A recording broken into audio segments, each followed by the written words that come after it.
If you wake up at 3:33 a.m., don't open your eyes. I know it's impossible not to.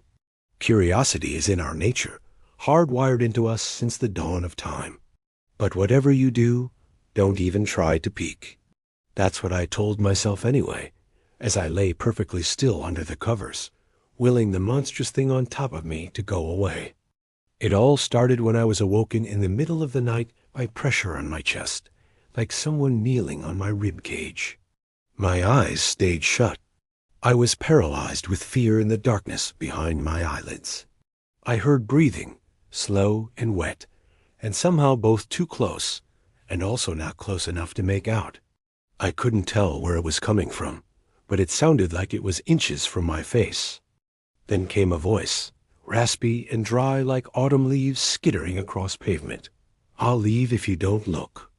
And I could have sworn that the being on top of me smiled, a gesture I could feel in the shift of air currents around me, even though I was still staring into total darkness. The moment that the threat of its departure registered in my mind, the terror that had been gripping me suddenly turned to panic. I had to see what was there, what this thing was. I wanted to scream, to run, to do anything but lie there frozen with fear.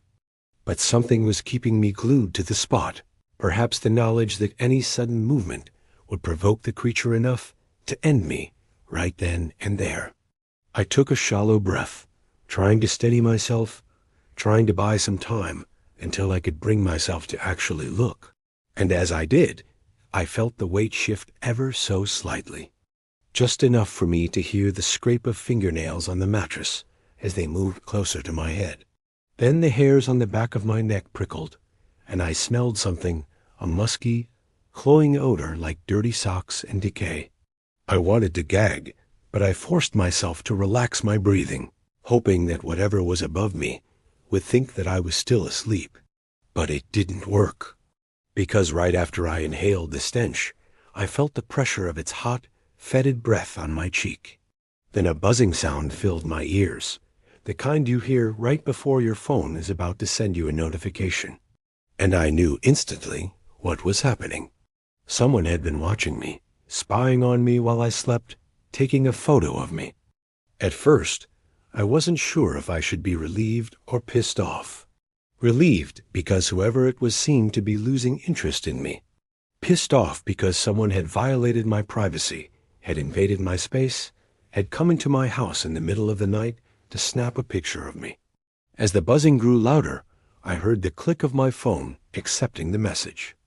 I imagined the creature holding it aloft, backlit, bathed in the glow of the screen as it looked down at the image it had just sent.